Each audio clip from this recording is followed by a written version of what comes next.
Hey there, welcome back. Catherine here. This week I'm doing something different yet again. I am re-uploading an old episode of the original Audio Ponder and Practice podcast. This conversation was episode 50 of the original podcast, and it was with Gina the Gemologist. The reason I am re-uploading this is because I found out that Gina recently, a couple weeks ago, suddenly, unexpectedly, and tragically passed away, and I wanted to honor her and her memory in light of her passing. Gina and I met originally in 2020 at a business networking event right before lockdowns. I did not want to go to this event, and I remember walking from my office in downtown Portland at the time to this venue and just thinking, I don't want to do this, I don't want to go, and thinking, you know what, if I can just have one meaningful connection out of this event, it will have been a success. And when I was sitting at my table in the back row, who would sit down next to me but Gina? She was beautifully made up. She had fabulous jewelry. Of course, you would expect nothing less from her. And she had a personality with more than enough sparkle to outshine her jewelry, which I can tell you is saying something big. And so we ended up becoming close friends over the next few years. And I admired Gina because she was absolutely unabashed in who she was. She felt deeply, she cared incredibly, and she really wanted others to experience the joy and self-expression through jewelry, which was a medium that she had fully and absolutely mastered. She was never afraid to try something new, certainly with her jewelry and also in so many other areas of her life. She encouraged everyone to try it on, see how it looks, see how it feels. And while yes, this certainly does apply to jewelry, like I said, I think it also applies to many other areas in life and was a lesson that I took from her frequently. I could certainly sing her praises endlessly. I feel tremendously blessed for having known her and so grateful because she helped to make me a better person simply through her being. All of that said, I hope that you enjoy this episode and that it helps you to not only see but also to accentuate your own sparkle.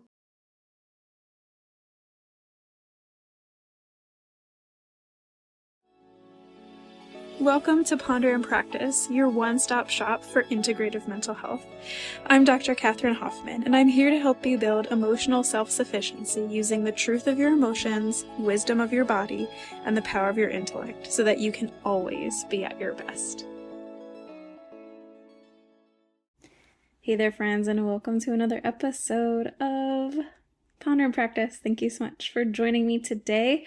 I am sharing a conversation today that was so much fun to have, just like pure unabashed delight. And it was with Gina the Gemologist, and she is an independent consultant, and she helps folks shop for jewelry, but she also helps folks do what she calls a jewelry box revival, where they go through and clean and evaluate and revamp their jewelry pieces.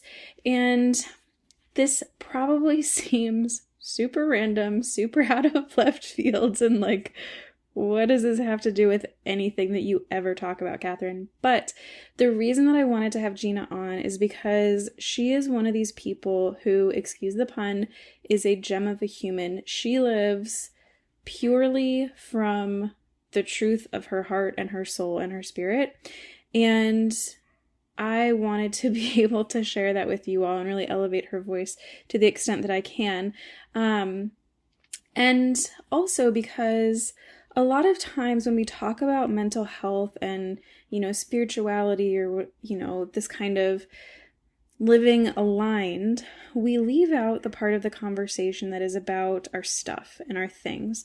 And the fact of the matter is that as humans living in physical bodies, our stuff matters.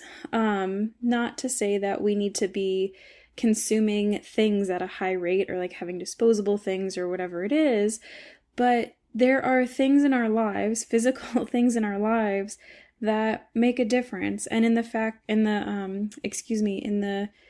subject of jewelry, having jewelry passed down, or, if you're getting married to someone and having an engagement ring and a wedding ring or whatever that looks like for you. I had a friend who had a engagement bracelet, whatever that looks like for you. Our jewelry is something that has tremendous meaning and it carries a tremendous psychological weight.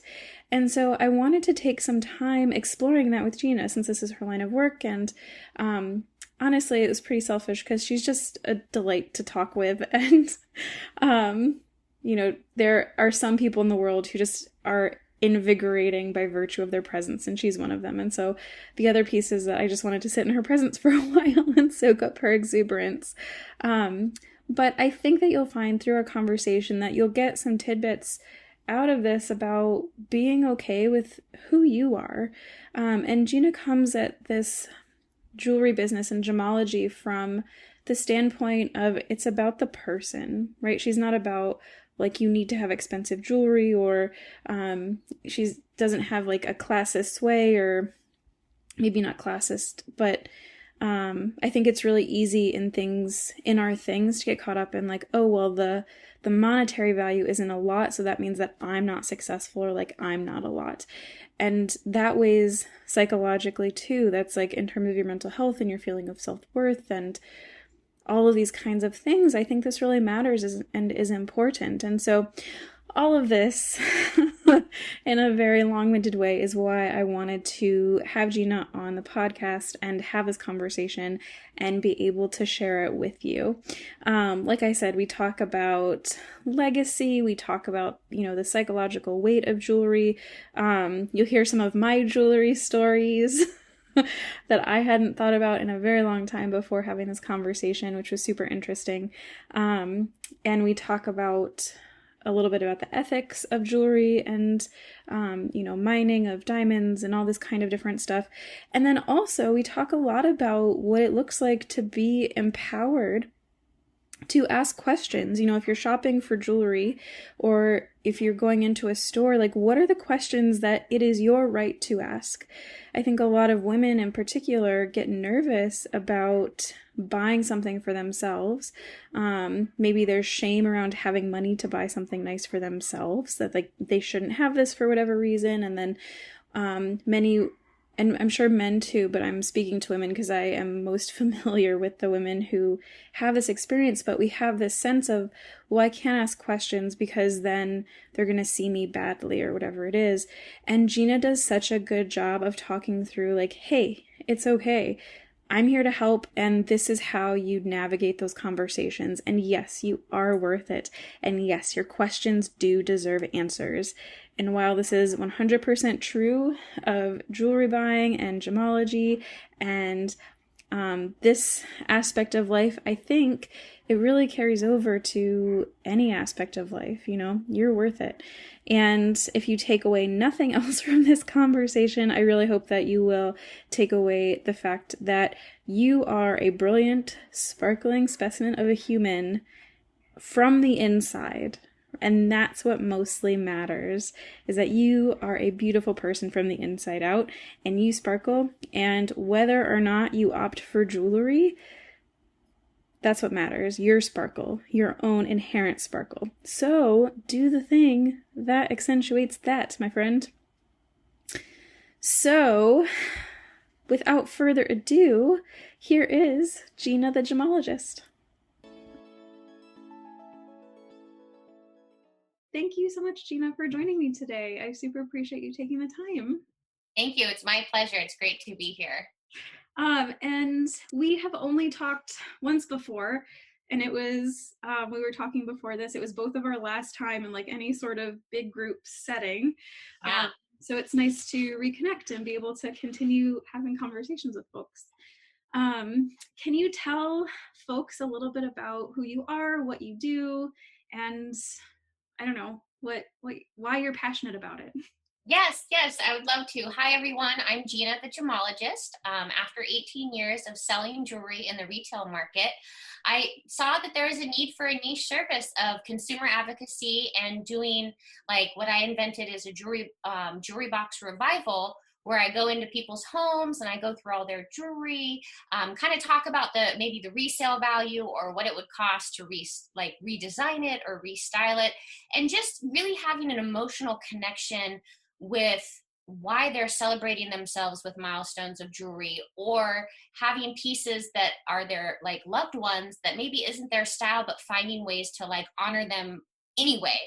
And so I do personal jewelry shopping and then in-home jewelry box revival. So pretty much anything jewelry. So, and then how did you initially get into the jewelry world? Was it like, oh, I just need a job, so I'm going to start selling jewelry, or was it something you always liked? You know, in 2001, I was working at Nordstrom and I really loved helping people like with clothes, but it wasn't like emotionally intelligent for me. Like it was kind of boring. Like I can look at someone's body shape and tell, you know, what clothes are going to look best on them, but it wasn't like a challenge because that's what we were expected to do. So I decided to start working at the Shane Company in 2001 because I thought, well, jewelry's hard. Like jewelry's expensive. Like, and so I really fell in love with the vulnerability and the rawness of, you know, people shopping for jewelry and really looking to be like, why is this one $500 and this one is $1,200, and just explaining the differences in a way that's understandable. I started kind of standing out in the sense of like, it's not about it's pretty, buy it, because I feel like with jewelry that's kind of given, but it's about like, why are you buying it?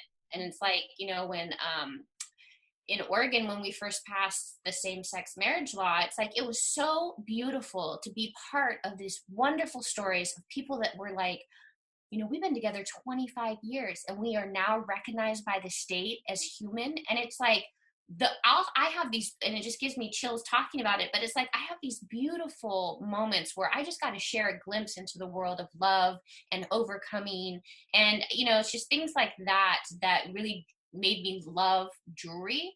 And you know, with the jewelry industry, there's a lot of mistrust, and I've seen things, and it's like I understand why people have that. And so to understand how to navigate the jewelry world, but also honoring people and their like relationships and their love, like that's, I love that I kind of developed my own like niche to where I get to do the beautiful work. And that's the biggest, like after 18 years, it's like it's like each person I help, I get energized and excited about their story because it's so unique and everyone has their own view of what they think is pretty and why they want to buy it. And I love that. I really am all about individualism in terms of like, it doesn't matter what the world thinks. It's like, what is it that you want to wear? Totally. I love seeing all your, not all your, I think I've only seen a couple, but like on your LinkedIn profile, like every now and again you'll post yourself in like all this like totally glitzed out, and I was like, oh my gosh. And I think maybe some folks up to now are like, this is a mental health podcast, like what the heck is going on? This is like totally out of left field. And so I think you really hit the nail on the head though, which is that like stuff is not only stuff, and especially stuff, something like jewelry that you're potentially investing thousands of dollars in. That's not nothing. Like there's a real emotional thing that's happening there. And I'm going to have somebody else on at some point who helps folks declutter. And something I'm super interested in is like this connection between our things and what we have and like our emotional state and how the two, it goes back and forth. It's not just one way or the other. But I really appreciate what you shared about like, yeah, being able to signify like an external, like I have my wedding ring and my engagement ring that I wear every day, and being able to signal to the world like, yes, I am in a committed, loving relationship, and that's awesome. Yeah. It's a Yeah. really great a form of communication, and it comes in all different, you know, forms, of course, but it's like that's the thing with jewelry. I wanted to mention that is really, I had a client that I was helping, and her mother had left her all this jewelry, and she goes, I love my mother with my whole body, Mhm. but her jewelry drives me nuts. It's not, and it feels honoring to think of selling it, or, you know, and then just working with people on ways to incorporate it to make it their style to still honor the memory. But I find that there's a lot of like guilt with jewelry, and a lot of like, oh, like when people find out that I'm Gina the Gemologist, they're like, oh, don't look at my jewelry, it's not expensive.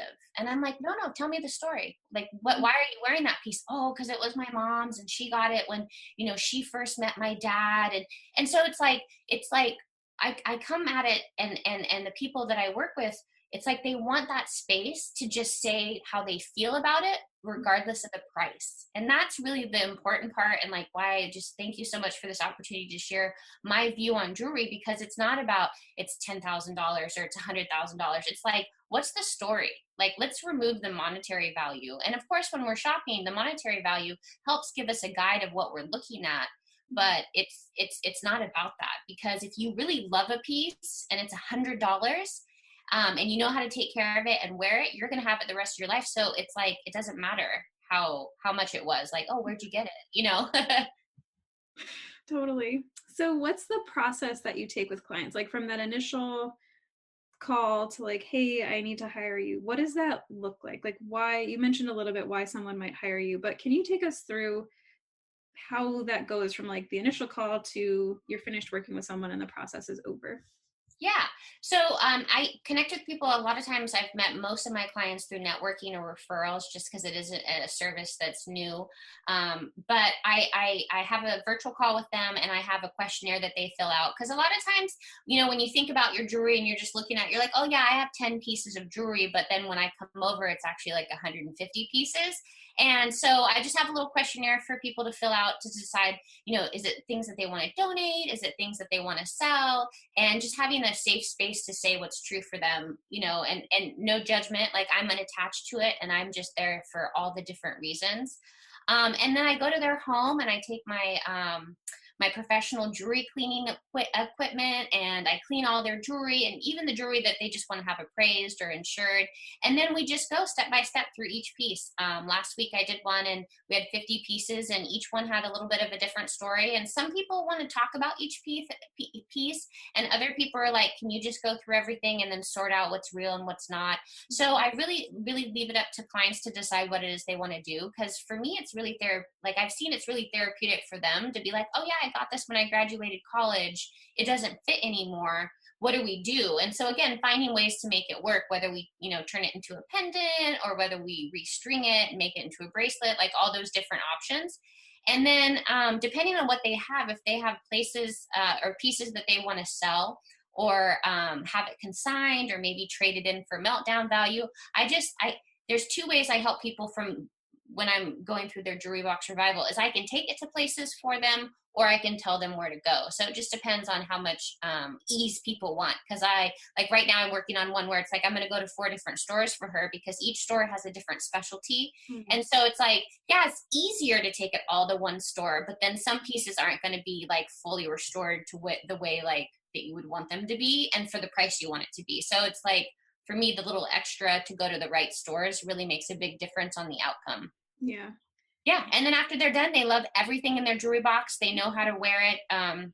The styling part is a part that's really fun for me. I am more on the gemological side initially, but I really love seeing people try on jewelry that I've cleaned and have them light up and like, oh, I forgot. This looks like the day I bought it, and get really excited about, like, I forgot how much I loved it. I cleaned this one ring for a woman, and she thought that they were like a brown, and she's like, oh, it's not really my style. But once I cleaned them, they were garnet, and they were super cinnamon apple red. And she's like, oh, I didn't know that there was lotion on it, And so she's like, I'm gonna wear that tomorrow. So again, it's just like going to your jewelry box, and everything you look at is like something that honors you in a memory. So if you're feeling a little bit down and you need to wear your grandmother's, locket that we turned into a pendant, then that's what we'll do, But that's kind of the process. And then just having a resource to have conversations. Like I've had people say, hey, how do I take care of this? So pretty much lifelong relationships with people that,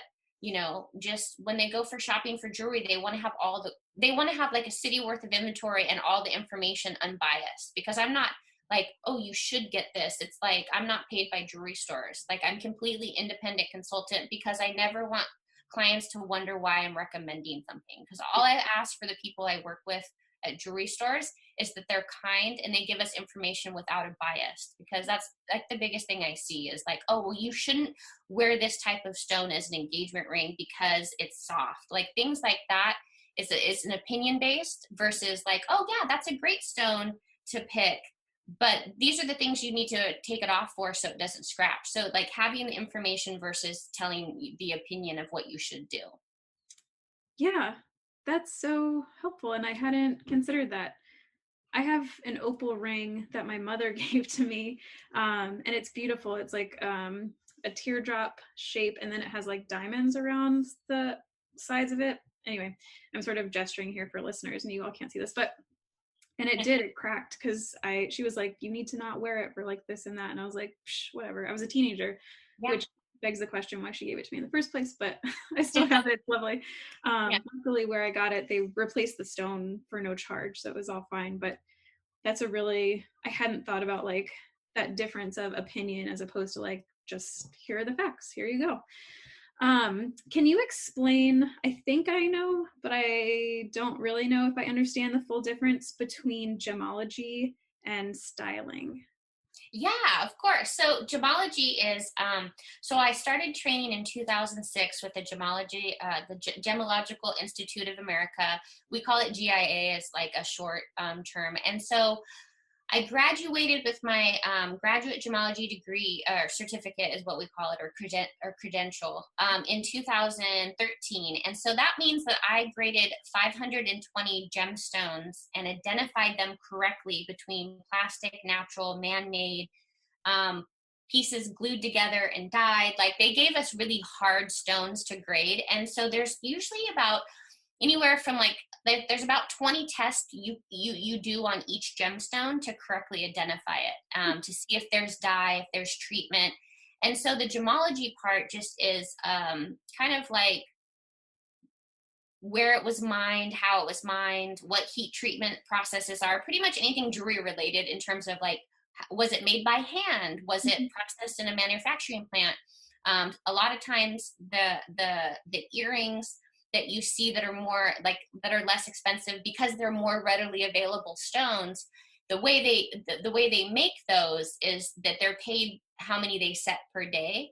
And so they're not always set the best, just because again, in other countries, if you can have 15 set, that's going to be more money. And so there's just little nuances of like, why is this earring $60 where this other one is $250? And it just has to do with like how they set it, who set it, and then the material of the stones. And so it's a very like the gemology part's like the fun analytical part where I'm like, why is this so expensive? Because even when I'm shopping for jewelry for myself, I'm like, what process was used? And then I can look at it and see if that matches the price, or just things like that. Where the styling part is just kind of looking at someone's style and matching the kind of jewelry look to it, because I learned this from Katherine Johnson, who is an executive presence coach, and she said we are the masterpieces, and then like our clothing and jewelry are just supposed to be like the fine finishings. And I just really I worked with her personally, and then I partnered with her last year, and I just really loved adopting that kind of approach, like we're the masterpieces. So then styling would be that like the viewers or the listeners can't see it, but it's like my earrings are the right length. So when you're looking at me, you can see I'm wearing earrings, but you're not like, wow, your earrings are so gorgeous. Like you don't see the earring and then you see me. You actually see me first because I'm the masterpiece, meaning like, hi, this is who I am. And then you're like, wow, I really like your earrings. Or other people will be like, oh, are those real? What are those? So then it's just I'm making myself open to other people. And so for me, for styling, it's like, I just don't want the jewelry to create a visual static for people or not make sense. Like if I had these big giant earrings on either side that look like a giant light bulb and you notice them first, it just would just create a distraction that would take away from what it is that I do, in terms of just like as a human as well as professionally. Yeah. So for me, there's like an energy, and how kind of I got adopted to the name Jewelry Whisperer, and then I've made that part of my brand, is that there's an energy when you put something on that's right for you. So like truthfully, one thing I look forward to changing, and one of my missions, and it feels really vulnerable to say it out loud, but it's like I really want to change the way people shop for jewelry. And I want, like, it just gives me chills to say it, and it gets me like a little emotional, because it's like it's designed for us to wear and enjoy, but it's not always that feeling when you go into a jewelry store like, hey, I just want to try everything on and see what lights up my spirit. But that's where I get to come in and help. But there's this energetic property when someone puts on a necklace that just makes them feel special, as well as like whatever alignment it is they're missing, and they just light up. And so it's not about how it looks, it's how you feel with it on that then creates the look. like these earrings I bought with my first paycheck that I paid myself from my business. And that's why I wore them today. Cause I was like, I'm getting it. I'm going, I'm like doing the scary stuff, but that's the thing is like on Monday when I was helping a jewelry box revival client, she had all these different pieces of jewelry and I was like, I just see it differently. So I put them all together and then she put it on and she lit up and she's like, I never thought about wearing it this way. And so it's kind of an experiment. Let's just try things on, like if you want to wear your opal ring more, what if we put that into a pendant? Would you then wear it every day? So there's all these fun little options and I just like to just play.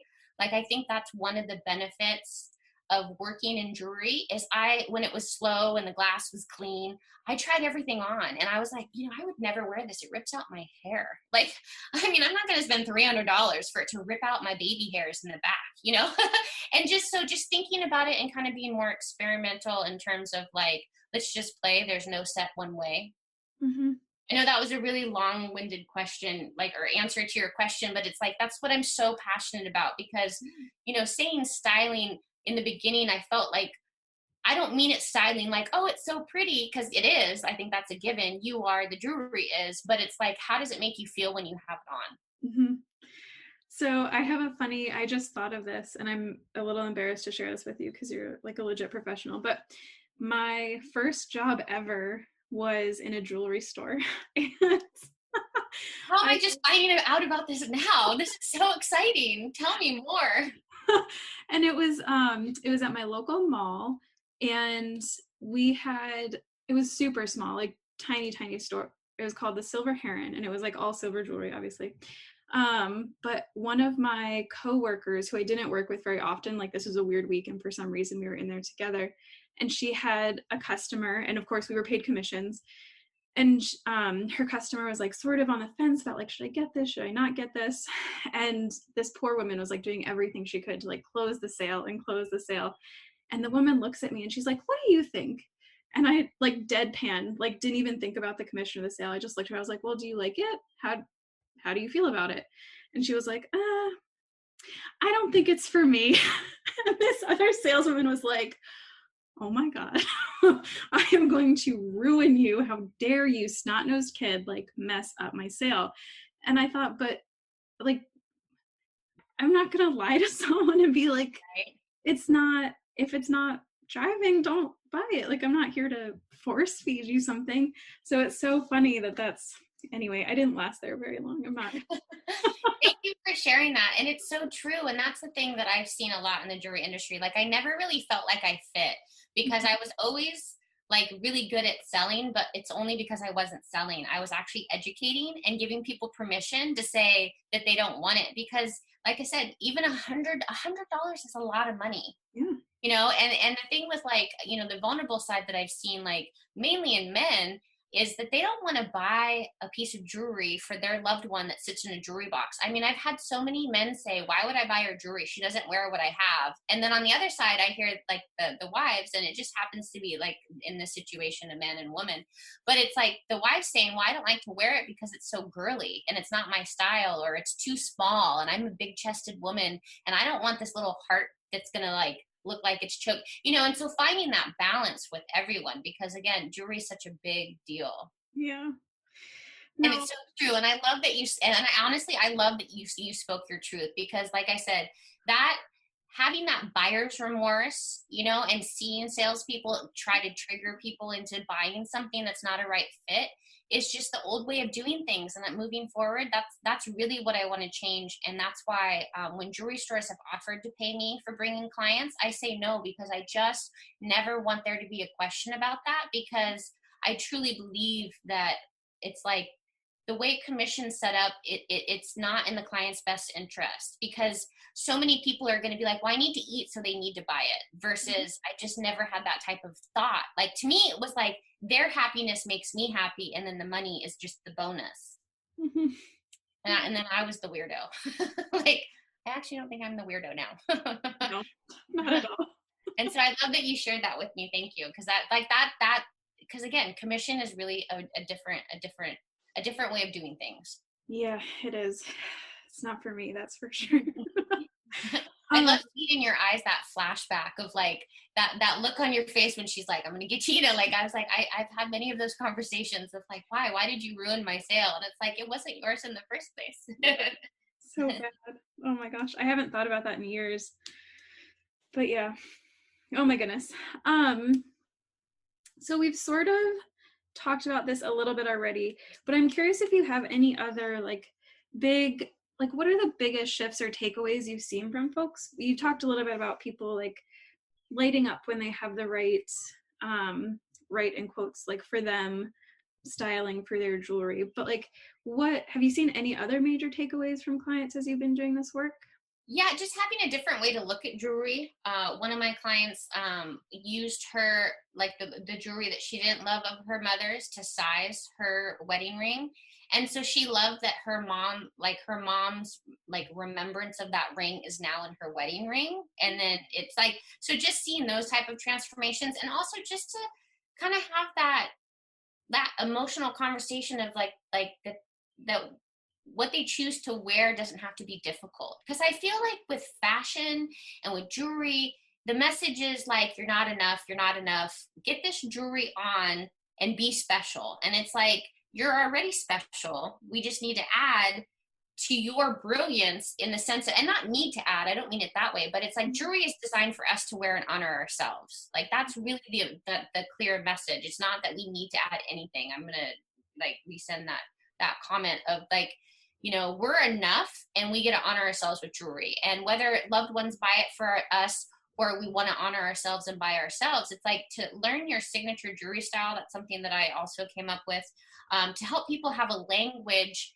that is half jewelry and half style, to where they can go in and know exactly what it is they're looking for, so that way they get the right thing. Because I feel like it's just one of those things that it's like we get to honor ourselves with every choice we make.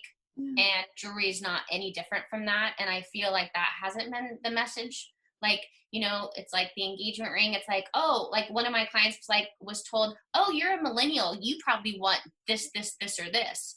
And it's like, to be treated that way when you walk into a store is something that I look forward to, like reforming and to changing and leading the way as like a personal shopper, because that's kind of been the fun part about shopping with clients, is seeing the transformation of them being treated with because the salespeople know me and know what I'm doing, that they give my clients extra better service. And so to make consistent service across the board and to have them leave feeling like they deserve to be there is the coolest part about it. And I look forward to like more transformations like that, because it's not about me and it's not about the salesperson, it's about the client. And to have that focus be so bright is the coolest part about what I'm doing. Yeah, totally. It's so interesting to me as we're having this conversation. I'm having like prior jewelry conversations with friends like pop up in weird ways. And like I had a friend I went to medical school with, and every time like we finished a year, she would buy herself a new piece of jewelry. And it was all not my style. Like very big, ornate, like sort of out there. But every piece she had selected because it was like, I did this thing and it was really hard and it really sucked, but I did it and I'm achieving my goal. And so for her, like she now has accumulated however many pieces, and all of those pieces are a reminder to her of like, I did this thing that was super hard, but I got through it and I did it and it's awesome. That's really nice. Yeah, exactly. That is awesome. Thank you for sharing that. I love hearing those. That's the thing, is like jewelry stories are always like, they feel good, like, I mean, I'm a hopeless romantic, which I didn't know, which is hilarious that I didn't know that. But it's like when I watch, it's like, I want to watch movies of like people overcoming things, and so when people say, yeah, I went to medical school, this was year 3 when I was not sleeping, like, what a beautiful story. Yeah. And it's like, and it's like these little, like, and no pun intended, but it's like these little gems of love, like, because when people compliment them, almost always people say thank you, and I got this at my 3rd year of medical school, or you can do a quick snippet of why you have it, or oh, thank you, that was my mom's, or oh, thank you, I'm really excited I got him too. And it's a way to, it's like a social way to connect with people, Yeah. like I've had more jewelry conversations with strangers in like the supermarket line because they noticed my jewelry and we started having a conversation. And because they find out what I do, they share their story. And to me, that's one of the biggest honors of doing what I do, is people are comfortable sharing their jewelry stories, just like you've been sharing yours. It's like, God, I love that. Tell me more. Oh my goodness, thank you. It's funny because obviously usually like I like to be on the question asking side, and I'm like, oh gosh, wait a minute, there's more here. Yeah.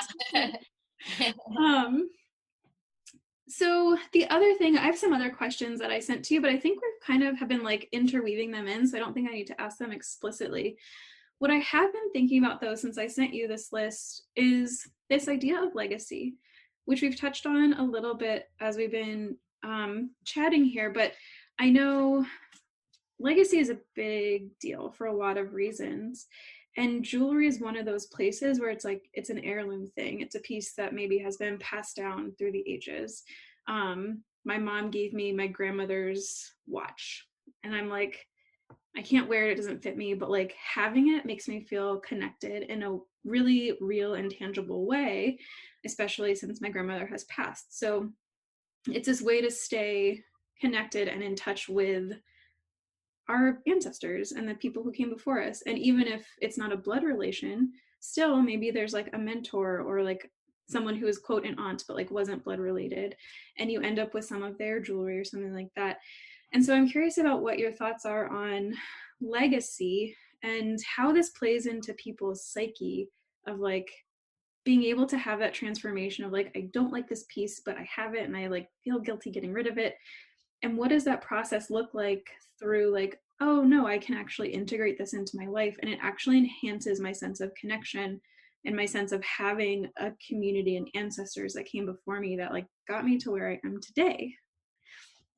So beautifully said. So beautifully said. So like, for example, using, your grandmother's watch, for example, like I would have to see it to look at it, to get ideas, but it's like, what would be something that, because, if you could wear it during the day, wouldn't that be fun? Like whether or not we make a silver cuff and then, solder the watch on top of it, or we make it into a pendant.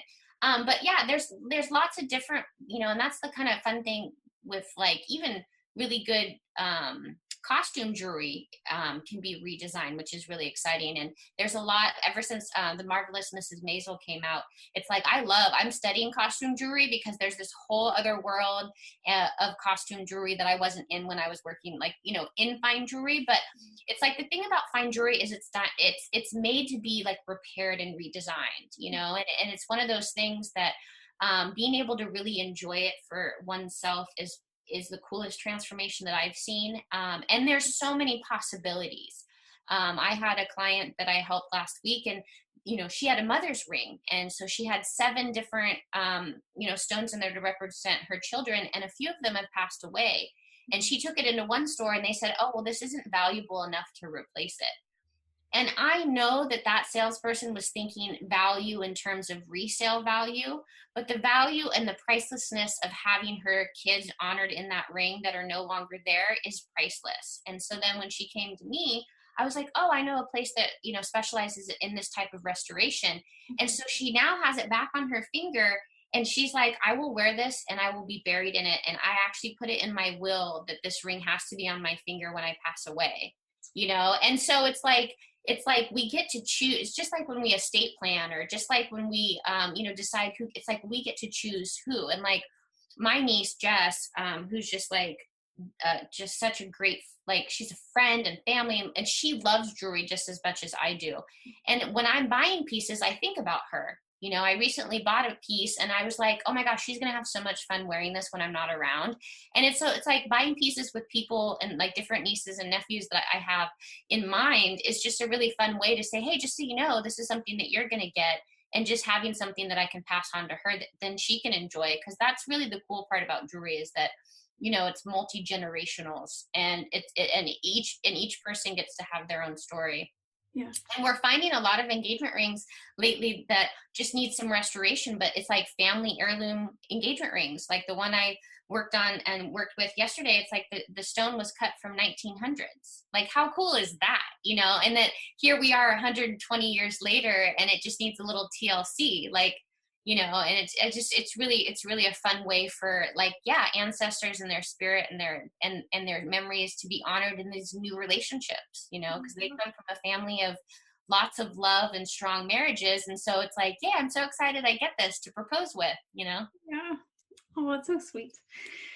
I have another question that's a little bit tangentially related, but so gemstones come from the earth. And I know that historically, maybe still today, I'm out of touch with this world like completely, but there are some ethical questions about mining and collecting things. And I know in some of my circles, there's this idea like if you take a gem out, you need to put something back in. And I've actually ordered, I have a quartz necklace that I bought when I started doing clinical work. The company that I bought it from sent me both my quartz necklace and also a gemstone to put back into the earth as like a symbol of gratitude for, like, this is the thing that I have for now. It's going to return to the earth eventually. But in the meantime, let me put this thing back as just a symbol of like acknowledgement and thanks. So I'm curious, from like a practical perspective, do you counsel folks about how to source things ethically? Do you have thoughts about the ethics around mining gems and gemstones and that whole process? And then of course we talked a little bit about like the setting process and of course human rights there. And you can answer however much or as little of this as you would like, but I'm curious to hear your thoughts. Yeah, it's such a great question, and it's so important. And keeping the conversation open in terms of like there's a lot of different things that people have heard, like, oh, it's more eco-friendly to buy manufactured. But yeah, so I'm so glad you brought this question up, because there are human-made diamonds, there's lab-grown, and honestly, just keeping the conversation open is one of the biggest things that we can do to kind of like, Amity International broke the story about Sierra Leone in 2000, about how Sierra Leone was like, they weren't getting the money for the diamonds that they were mining, for example. And then of course the Diamond Council did what they needed to do, which was great, and do the Kimberley process. And so really, just diamond wise, to get a diamond that would be considered a conflict diamond actually would be very difficult in terms of like if you're buying it from a store. There's not a way to document it after. So like if you were to buy it, during a consignment shop, there's not really a way to know. But it's one of those things that it was really very much like a black market, in the sense of like you're trading diamond rough for guns and wars and different things. And so it's still something that it's always on jewelry stores' minds, in terms of, which is good, which is like, where does this come from? And a lot of them have documentation, especially for colored stones. I was actually talking to my husband Michael last night about how there's all these different things to stay up on. So whether you're shopping for rubies or emeralds, I really encourage people to do some deep diving, and that's something that I can help them with, because honestly, on each, whether it's diamond, ruby, sapphire, pearls, like there's a section to keep yourself educated within that, like making sure that people get paid. Because like with Sierra Leone, they were getting like $15 million a year for diamonds, where now it's $200 million a year. Everyone gets free health care. Everyone gets free education in Sierra Leone. So again, just like with all of our human rights issues, the more we're educated and the more we ask questions, and not to be afraid. And like one of the biggest things that I'd like to share with your listeners today is, if you ask a jewelry store a question and they say that doesn't matter, that's not an answer. That's not that. And to be okay saying that doesn't answer my question, would you be able to get more information for me? Mm-hmm. And to not take things like, oh, well, it's their job, and everything is documented from importing to getting it manufactured to getting it made. It's just whether or not they want to, give you that information or go through and find that information. And it's something that everyone has a different level of passion about it, in terms of like what level, like, oh, okay, I'll take your word for it. That's fine. But as deep as you want to go, just keep asking questions. Like that would be the biggest thing. I've done a lot of research for my clients that were like, I want to ensure that I know where this, diamond was mined, and it's like, in that case, it's like with the Canadian diamonds, it's like the documentation, it's all very new, and technology and all of that. So we were able to find out like what the size of the stone was, when it was mined, and then what it was cut to, how many diamonds were cut out of it. So again, it's individual, and I'm here as a resource for that as well. But yeah, my biggest advice would be to ask more questions.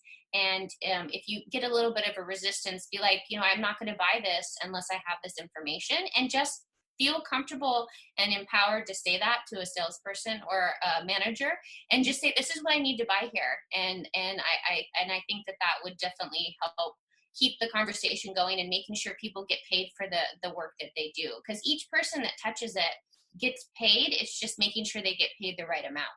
Yeah, totally.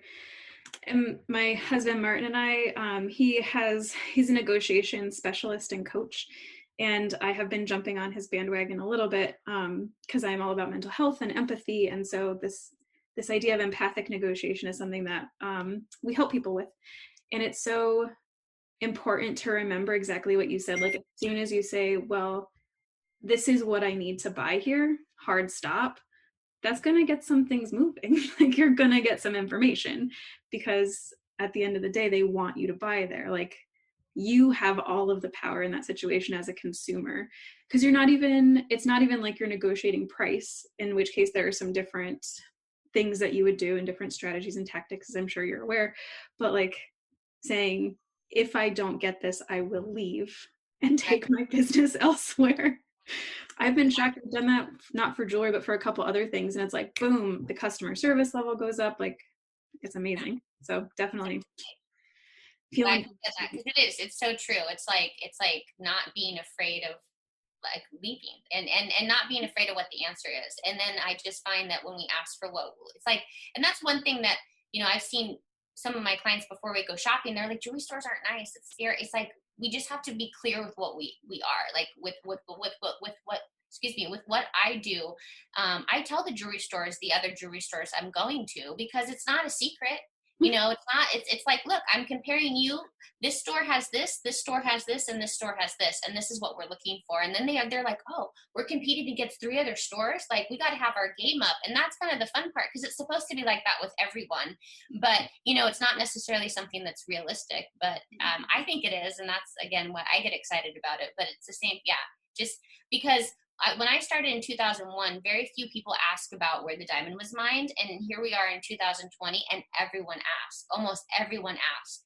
And I think that is really beautiful and how it's supposed to be, because, we want to wear things with pride that has good energy, not be like, oh, well, it could be something that someone else was involved in. It's like, it has to be positive. And it's a really important question. And I'm so glad you brought it up, because I know a lot of times there's like a textbook answer of like, oh, it's like, there's no textbook. We all have to do our part. We have to ask the questions. So Thank you for bringing that up. It's really an important issue. Totally. Yeah. And I know that wasn't on the list of what I gave you, sort of like off the cuff. Those are the best kind, though, because then like, then people get to hear and see, and what is it really all about? So I have a few more, just like a last little bit to wrap everything up together. I want people to be able to walk away with like, feel empowered to do their own stuff with this. I don't want to say work, because it's not really work, but like, yeah, I don't know, increase awareness about how they do this. And I have one more jewelry story for you, unless another one comes up. But I was wrapping up, I think I was just starting my first year or my last year of med school. And I went out and I like just wanted a day to myself, like no school, no family, like no nothing. I'm a human person, independent. And I wasn't intending on buying anything, but I thought, if something comes up, like I will look at it and see. And of course, as a med student, it's like not a very wealthy time in your life. And so I was going in like all these different stores and just like having a lovely day out. And I was looking just at like all these different rings set in sterling silver. And there was one that was like, that is mine. And like, I just looked at it, I picked it up, and I was like, this is mine. And I looked at the price tag, and it was like $65 or something. And I thought, oh, like, I don't have this money. Like, I shouldn't spend this. This doesn't make sense. And I put it back, and I left the store, and I got like maybe 3 blocks away. And I was like, no, that is mine. Like, I I have to buy that. And it was the damnedest thing. And so I went back and I did, like, I picked up the same one and I was like, all right, like for whatever reason, there's something here. And I bought it and wore it, and like I still have it, and I don't wear it as much now for whatever reasons. But it was interesting because I looked up, I think it was a malachite stone. It's just like a one, it's an oval. It's really beautiful. I love it so much. But I got home and I'm really into like the gemstone energetics and stuff. So I looked it up and it was all about like transformation and like coming into your power and all of this. And I was like, holy camole, that's amazing. Because that's exactly what that whole period of my life was about, is like coming into this power and coming into my own and transforming into sort of a new professional career. And that carries a lot of weight personally as well. All that to say, how would you, for me, when I go out and I like find something, I'm really in tune with my gut reactions. And if I have that, I'm like, all right, I will do it. And I'm practiced at it. So it's something that I didn't learn overnight. I've been practicing for years, like more than half of my life. And so for me, it's easy to be like, yes, that's a thing. No, that's not a thing, and move on. How would you coach people about like knowing if something is like right for them, like if they're trying to style themselves, or if they're trying to figure out like, oh, I have this jewelry and like I kind of want to wear it but it feels silly, and like what, how would you counsel folks around that? Yeah, that's such a great question. Thank you again. You have the best jewelry stories. This is like such a delight. Well, one thing I've done, and it'll be up and running next week on my website, is just a free quiz for people to figure out what their signature jewelry style is. Just because some people like lots of diamonds, some people like big and bold, some people like things that are really whimsical and nature and small, and then other people want just like a really classic design that never goes out of style. And I have it listed on that, just and I wanted to make it a complimentary resource for people, because it is, no, putting it in the jewelry box doesn't do any service. And there's times you're going to wear it and times that you aren't. But I find I fall in love with every single piece of jewelry I try on. And then I kind of go into a system that I've developed for myself as well as my clients, where it's like, okay, so I love this ring, but it's $30,000. So that's a hard no for me. But I really love how it's set. I really love the design of it. And do I really need a natural sapphire of this color for $30,000? What stone would look similar for a different price? And what's really my budget? Like, those are kind of the conversations I have, because for me, it's so much Pretty Woman. It's like I was in Vegas in 2004, and I was 3 years into jewelry. I was at Harry Winston Jewelers in Las Vegas, and I literally like walked in there like, I'm in jewelry, we should be best friends. Golden retriever. I love that Gina. She was so sweet and like just like adorable, because here's Harry Winston, right? Like, you think very much Pretty Woman. And I walked in and I said, hi, I work in jewelry. Can I try that ring on?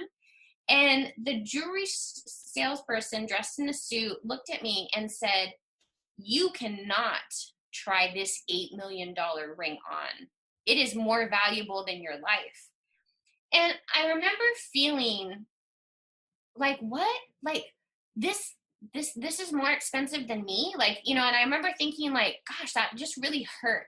And I never, ever wanted anyone to ever feel that way again. So I came back from that trip, and literally, I think every client I helped from then on out, I'm like, do you want to try something really crazy and expensive on?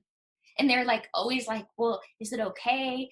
Like, and it's like, yeah, it is okay, because you need to see that the jewelry's not more important than the human, no matter what the price point is. And honestly, like, I tend to be like, a $30,000 ring would kind of give me anxiety to wear, just because I'm practical and I would just hate, so there's so many levels of it that people really go through when trying jewelry on. So my first advice would be, try everything on that you want to try on. And don't worry about the price until after you've tried it on and experienced the craftsmanship, because there's at least probably 4 people that were involved in making that ring, from the person that mined it, from the person that mined the metal, to the person that made it, to the person that designed it, and then the person that sold it. So it could even be like 4 to 5, I could say, confidently. And then just start kind of seeing what you like and don't like about it. When do you want to wear it? Is it going to be an everyday piece? A lot of times people will say, oh, I would never wear that every day. Well, is it worth spending the money on something that you'd wear twice a year? I mean, my husband jokes about the suit that he bought from Nordstrom. He's like, I only wear it once a year. And I'm like, well, it'll pay for itself in like 5 more years. You know what I mean? Because with jewelry, it's like the money I always divide into how long I'm going to have it for. But I also, there's a comfort range of what I want to wear. You know, like I can appreciate the $30,000 ring, but I personally don't want to wear that, where other people are like, no one's going to know it's $30,000. So it doesn't really matter. And it's true. It's just a matter of comfort. Mm-hmm. So I hope that kind of answers. I mean, there's a lot to it, but those are the basic ones that I like to tell people about, just because I definitely recommend buying from a place that has a return policy of some sort, because when you take it home and try it on with your other clothes, or it's like with pendants, making sure it lays right. You know, if you've ever broken your, you know, your collarbone and then it doesn't sit right, things like that. Yeah. And just making sure and asking the questions like, what's the return policy? What's the warranty? Should I get this insured? Like those are really big ones. Oh my goodness. Thank you so much. This has been so much fun talking to you.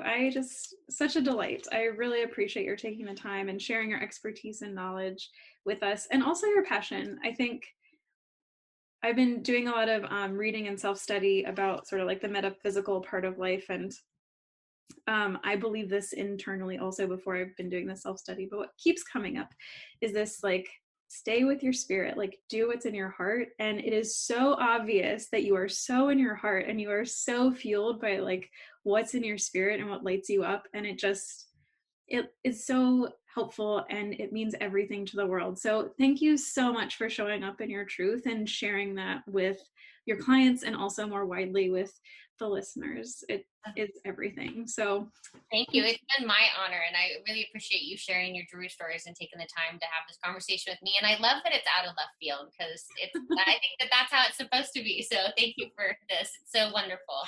Of course. And then if people want to connect with you, if they want to learn more about what you do, how would they get in touch? Yeah. So on Instagram, social media, it's at Gina the Gemologist. Mm-hmm. And then my website is Gina, GinaMCobb, so GinaMCobb.com.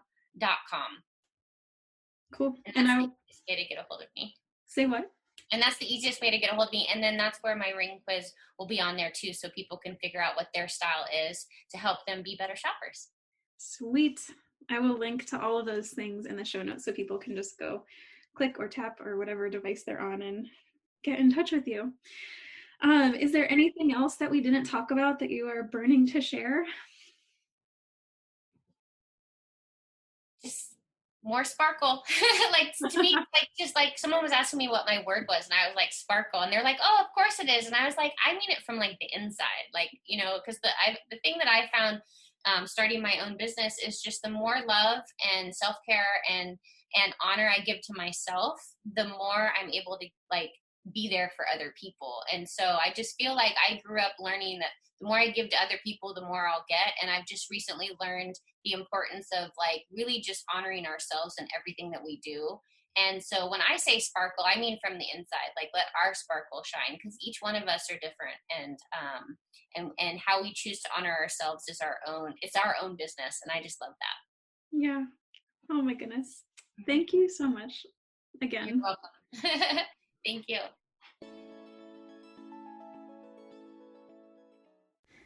All right there, friend. What did you think?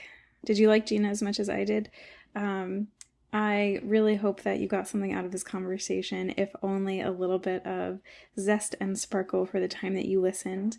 I want to make one quick correction. In the time since we recorded this podcast, Gina's website has actually shifted a little bit, so that really awesome jewelry style quiz is available, and her website is Gina, Gina, thegem.com. So definitely go check her out. Go connect with her on social.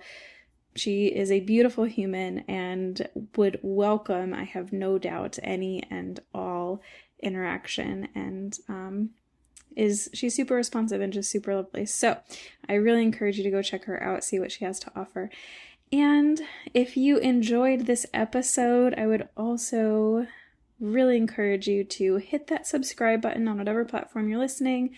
leave us a review, leave us a rating. This will help other folks to find the show who will also enjoy it just as much as you did.